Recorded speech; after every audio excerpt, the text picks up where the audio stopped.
সামগ্রিকভাবে ছেলেদের হলগুলোতে, বিশেষ করে আমাদের তাজউদ্দিন হলে, কবি নজরুল হলে, বিভিন্ন হলগুলোতে 15 নম্বর হল, খালেদা জিয়া হল, জানার ইমাম হল, এরকম হল, সকল হল, অলমোস্ট সকল হলগুলোতে যেরকম অব্যবস্থাপনা ছিল, যেরকম অনিয়ম ছিল, যেরকম একটা বিশেষ দলের, বিশেষ গোষ্ঠীর যেরকম উগ্রপন্থী আচরণ ছিল, সেরকম আচরণগুলোর কারণে আমাদের সাধারণ শিক্ষার্থীরা এবং ছাত্রদলের কিছুক্ষণ আগে আপনারা জানেন জাতীয়তাবাদী ছাত্রদল তাদের প্রার্থিতা প্রত্যাহার করে নিয়েছে, বর্জন করেছে, তাদের নির্বাচন বর্জন করেছে।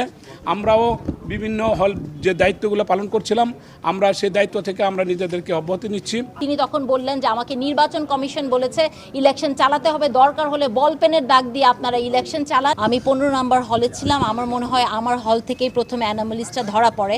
সেটি হচ্ছে যে ওখানে যারা পোলিং এজেন্ট যে মেয়েগুলো ছিল তারা 15 নম্বর হলে, তারা আমাকে জানালেন যে ম্যাডাম দেখেন আমাদের হাতে যে কালির দাগটা দেওয়া হচ্ছে সেটা আসলে থাকে না, সেটি উঠে যাচ্ছে। এবং আরেকজন আমাকে বললেন যে ম্যাডাম আমরা কয়েকজন সকালবেলা ভোট দিয়েছি কিন্তু আমাদের হাতে কোনো কালির দাগ দেওয়া হয়নি।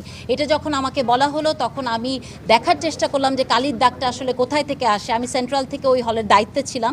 আমি যখন দেখলাম যে ওখানে একজন রিটার্নিং অফিসার আছেন এবং 2জন পোলিং অফিসার আছেন, 3জন পোলিং অফিসার আছেন, তারা কেউই আসলে কালিটা দিচ্ছে না। তখন আমি ইনভেস্টিগেট করে দেখলাম যে এই কালিটা আসলে যেখান থেকে ওরা এক্সিট করছে, বাইরে যাচ্ছে, দরজা বন্ধ একটা জায়গায় যেটা ভেতর থেকে দেখা যায় না, ওখানে 2জন মহিলা বসে আছেন।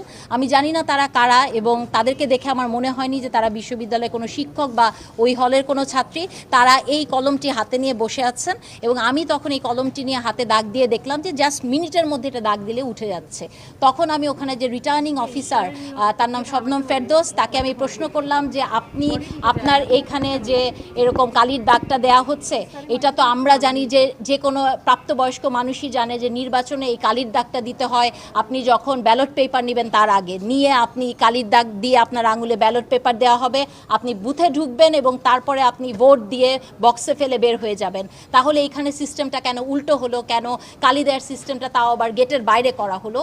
তো তখন আরেকজন পোলিং এজেন্ট একটা মেয়ে আমাকে বললেন যে ম্যাডাম প্রথমে 3-4টা ভোট তারা এইভাবে করেছেন যে হাতের কালির দাগটা প্রথমে দেওয়া হয়েছে, এরপরে আমি জানি না কার নির্দেশে যিনি কালি দিচ্ছিলেন ওই পোলিং অফিসাররা বাদ দিয়ে ওই 2 মহিলাকে দায়িত্ব দেওয়া হয় এবং তারা রুমের ভেতরে কিছুক্ষণ দিয়ে 4-5টা দিয়ে তারপরে তারা গেটের বাইরে চলে যান এবং একটা এমন জায়গা যেখান থেকে আপনার মনিটর করার কোনো সুযোগ নাই যে হাতে কালি পড়ছে কি পড়ছে না। আমি মনে করি যে একজন ছাত্রীকে বা একজন স্টুডেন্টকে আসলে এই ধরনের যারা দায়িত্বপ্রাপ্ত নয় তাকে একজন স্টুডেন্ট ফোর্স করে বের হয়ে যেতে পারে যে আমি হাতে কালির দাগ দিব না। এইটার গ্রহণযোগ্যতাটা কি হয় আসলে নির্বাচনে? তখন আমি আবার রিটার্নিং অফিসারকে যখন জিজ্ঞেস করলাম, উনি আমার সাথে প্রচণ্ড দুর্ব্যবহার করলেন এবং উনি আমাকে বললেন যে আমি বললাম এভাবে তো ইলেকশন চলতে পারে না। তিনি তখন বললেন যে আমাকে নির্বাচন কমিশন বলেছে ইলেকশন চালাতে হবে, দরকার হলে বল পেনের দাগ দিয়ে আপনারা ইলেকশন চালান। আমি বলেছি না, এইভাবে আপনি ইলেকশন চালানোর কথা বলতে পারেন না।